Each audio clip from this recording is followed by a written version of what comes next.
Okay, good Vach. The previous Rebbe said that although people say that it's customary to say a story about the Baal Shem Tov on Saturday night as a spiritual blessing to have wealth, previous Rebbe said not necessarily is it only a story about the Baal Shem Tov. It's also a story about any tzaddik. It's not only on Saturday night, and it's not only a blessing for wealth, it's a blessing for all good things. However, there's still something significant about saying a story about the Baal Shem Tov on Saturday night, and I have a story that Rabbi Moshe mentions in the Storyteller. I want to share with you. There was a Jew whose name was Avram, who had a very hard time earning a living, and he lived not far from Mezhebush. And he worked hard, and although he worked hard, he wasn't very successful financially. Things were difficult, things were tight. And his wife had heard that there's this miracle worker in Mezhebush, the Baal Shem Tov, and she told her husband that she wants him to go to the Baal Shem Tov because it's too hard for her. And this man, this tzaddik, does all these miracles with his blessings. Perhaps he could go off and meet the Baal Shem Tov, and things could change. So her husband said, "Listen, the idea came to my head a few times, but as well, I also thought the same thing, but I didn't think it was appropriate to bother the Baal Shem Tov to ask him for a blessing, just physical things. And I wasn't going to go, but I see that it's hard for you to handle this challenge. So maybe the time has come indeed to go visit the Baal Shem Tov." So Avram goes to the Baal Shem Tov. He tells him about his financial hardship. And Baal Shem Tov says, poverty is a test and wealth is a test. But if you have a firm trust in Hashem, He will not abandon you. Then the Baal Shem Tov said that when you go on your way home, you come to a river by the side of the river, under the bridge, there is a treasure. Wow. So Avram went home full of hope, very excited, and he reaches the river, reaches the bridge, and he starts digging, looking for the treasure. He's looking for some time, and he thinks, I don't have the merit to find this treasure. And he meets a Jew he knew, who was a tailor, and the Jew asks, "What are you doing here?" He tells the Jew what happened and how the Baal Shem Tov said to come here, and it didn't work out. So the tailor responds with a bitter smile. Apparently, I'm a shlemazel like you.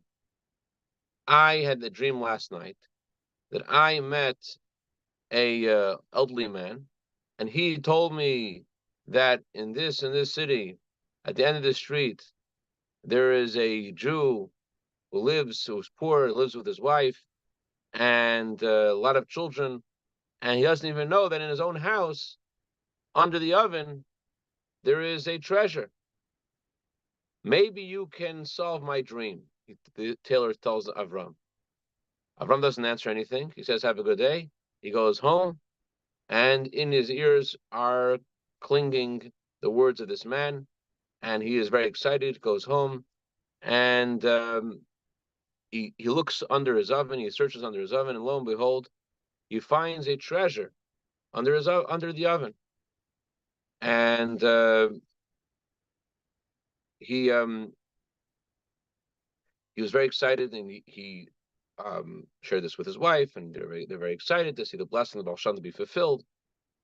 And after a few days go by, and he's thinking about his good fortune, he thinks to himself, all my good fortune came to me in merit of this tailor. I really should go and share some of my wealth with the tailor. So he puts together from this great treasure that he found some gold and coins, some silver coins, and he puts it all together, and he makes his way back to that town, back to this to the town where he met this guy by the bridge, and And on the way there, he gets tired. He comes to a tree and he lies down by the tree in the shade. And as he's lying there, he sees from far away this guy's coming, approaching him. Who's approaching him? None other than the tailor. And the tailor says to him the following. He says, when you told me that the Baal Shem Tov said that there's a treasure by the bridge, and you left right away, I was thinking, you left too quickly. Maybe the treasure is on the other side of the bridge. You went on one side, maybe the treasure is on the other side of the bridge. So I searched, and indeed I found a treasure. I found a whole treasure of a chest of diamonds and gold and silver, and my whole situation is a lot has changed for the better. And I want to I was thinking I should repay the favor to you, because even though it wasn't really your treasure, I found the treasure, but I found it because of your good advice. You told me the words of the Baal Shem Tov, and therefore I thought that it would be nice to share something with you. So a regular person would probably say, okay, thank you very much. But not our Avram, not our hero Avram. Avram says, I'll tell you the truth. When I came home, I also found a treasure, and your dream was true. There was a and under my oven I found the treasure, and I brought you a package of diamond and silver and gold as well. And they both laughed at what the amazing divine providence had led them to each other, and they both found treasures through each other. And they were just trying to figure out, like, what does this mean? And they decided, what, let's go back to the Baal Shem Tov. Let's ask the Baal Shem Tov what this means. So come to the Baal Shem Tov. Baal Shem Tov greets them with a beautiful smile, and the Baal Shem Tov said that they didn't know what to do. Like, they both want to give each other presents. Who should give who the present? So Baal Shem Tov said that Avram, you have a daughter who needs to get married. He told the tailor, you have a son who needs to get married. So how about you introduce your daughter to his son and make a shidduch? And the presents that you want to give each other, you give these presents to the bride and the groom.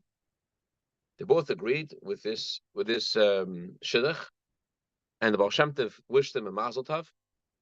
And then the Baal Shem Tov said that before they decide on a date for the wedding, the father of the bride should find a poor orphan girl, and the father of the groom should find a poor orphan young man, and they should try to help these orphans get married. And the Baal Shem Tov said that how they should conduct themselves with kindness, and now that God has helped you both with wealth, the Baal Shem Tov said that this is how you should conduct yourself to continue to give kindness and goodness to others. So they were very happy and fortunate, and they did what the Baal Shem Tov said, and they merited to see children and grandchildren and great-grandchildren who were devoted to Torah and to tzedakah, good tevla shemayim tevla brias, and good for, as Torah says, tevla shemayim tevla brias, good in the eyes of Hashem and good in the eyes of man. That's the first story, and it's connected also with a theme in this upcoming Torah portion, where Moshe Rabbeinu tells the Jewish people that they are going to be redeemed. And the Torah says they did not believe in Moshe because of their shortness of breath, because of their hard work. They could not believe in what Moshe was telling them. Which tells us that when we get knocked off, derailed from our mojo, we're not into what we're supposed to be into, so then we lose sight, and we're not able to be sensitive to the words of the tzaddik and to have the clear vision of the future, the coming of Mashiach. Moshe Rabbeinu is telling them that they're going to be redeemed from Egypt, but because of their burden of hard work, they couldn't imagine this to be true. And what the first thing that broke the might of the Egyptians was the plague of blood. Chassidus explains that the plague of blood represents transforming coldness to warmth. That a person turns away from being in a state of disconnect, and he just decides to put blood, to put warmth in his mitzvahs. And just like in Egypt, it was this plague that opened them up to the possibility of them being redeemed from Egypt. So too, the Rebbe said, in order for us to be in touch with the promise of Hashem, and especially the promise of Hashem through the tzaddikim in our generation, how this is the generation of the redemption, to be in sync, to be in touch with those words to resonate inside us, we have to have blood. We have to have warmth in our mitzvahs and warmth in our Torah. That's what makes the vision of Moshe Rabbeinu, the vision of the future, resonate. So the vision may be there, but we may feel like, oh, I dug and I dug and I dug and I don't see it. But the real digging has to be, like in the story, maybe the digging has to be not digging has to be in ourselves, not looking at the details of what's going on in the world as much as looking inside ourselves, trying to bring more warmth in our mitzvahs, and then we could find the treasure. Then we find the treasure, not just like in the story where the Avram found the treasure in himself and the tailor found the treasure. So in a similar way, by putting our warmth in our mitzvahs, we both in ourselves will find our own treasure of faith in Hashem. And that allows us to see the treasure of the time that we're in, the coming of Mashiach. So on that note, I want to tell you another story about faith in a tzaddik and how the faith in a tzaddik actually creates blessing. Not just that it is a vessel for blessing, but it actually creates the blessing. I'm not sure if this was a Mendel of Rimanov or another tzaddik, but he had a very devoted chassid whose name was Nachum, and Nachum was a cattle merchant. And Nachum saw that he was having a very hard time because there was a plague and a lot of the cattle were dying, and he really didn't know what to do. So he traveled to his Rebbe, to the Mendel of Rimanov, and the Mendel of Rimanov would have a tish. He would have a special time where he would speak to his chassidim on Shabbos afternoon by the Shul Shudas, special time when they would sing songs, and Nachum came there, and they were singing the song Nidachim Kovetz. Hashem will gather all the Jewish people, as read today in the Haftorah, V'hoya b'yemahu, on that day you talk about Shofar Gadol, the great shofar will be sounded, and all those Jews who are lost in the land of Assyria or cast aside in the land of Egypt, they all will be gathered to Israel. So the song has the words Nidachim Kovetz. Those who are cast aside, those who have been dispersed, will be gathered.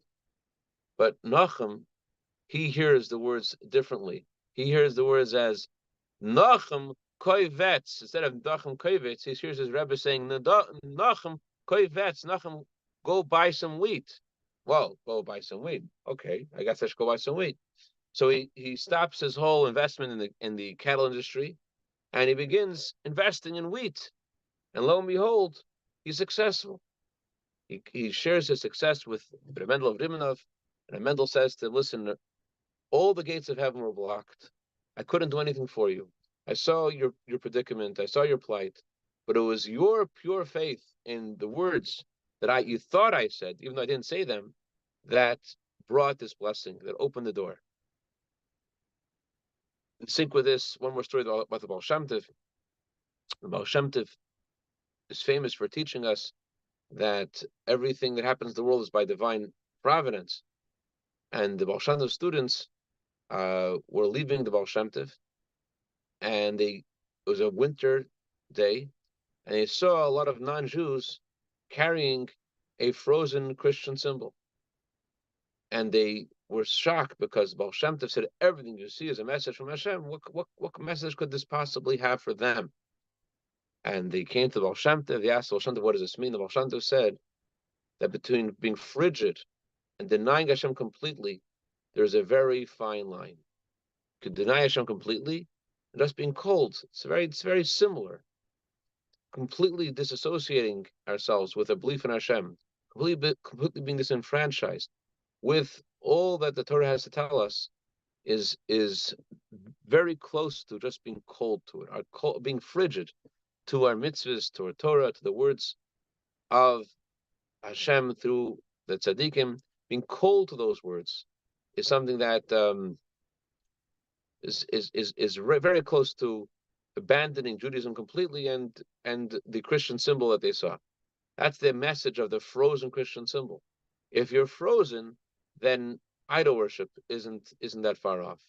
being called to Judaism is very similar to adopting another religion.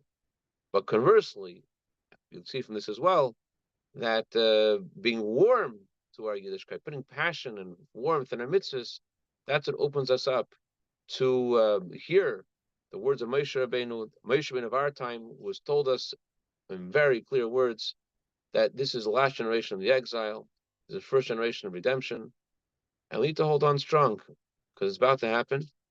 And our faith in the words of the Tzaddik itself, that itself opens the door, as the Gemara says, the Talmud says, Mechilta says, it says in the Torah, "Vayaminu ba'Hashem Moshe," they believed in Hashem and Moshe's servant. So says the Talmud, anyone who believes in the faithful servant, meaning anyone who believes in Moshe Rabbeinu, it's as if he believes in Hashem himself. Just remember one more story. I'll let you guys go. I heard this story from a family member of the story. The family has never printed the story, and therefore the story isn't printed anywhere. But it's a private, so I can't say the name of the family. But I could just say the story without the name. There was this family, very prominent family, who were not blessed with children, and again they visited the Rebbe, and the Rebbe gave them a blessing for children. But at one point, the wife was so distraught that she sent a letter to the Rebbe, and she said, "I want a promise for children, a promise." Now, in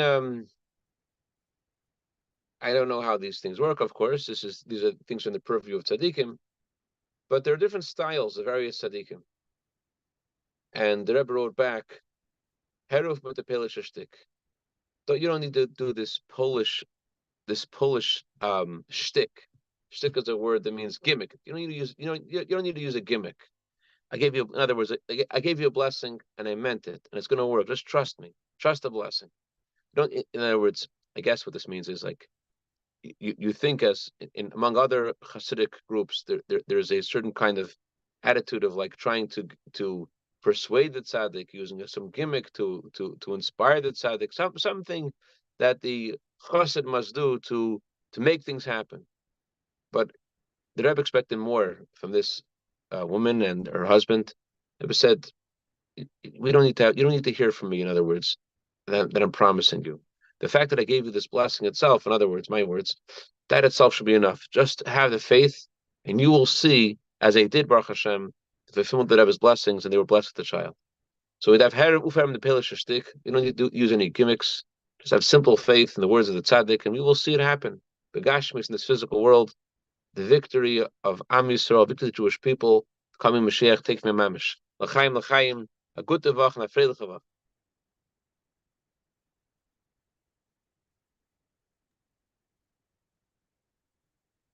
Any questions or comments?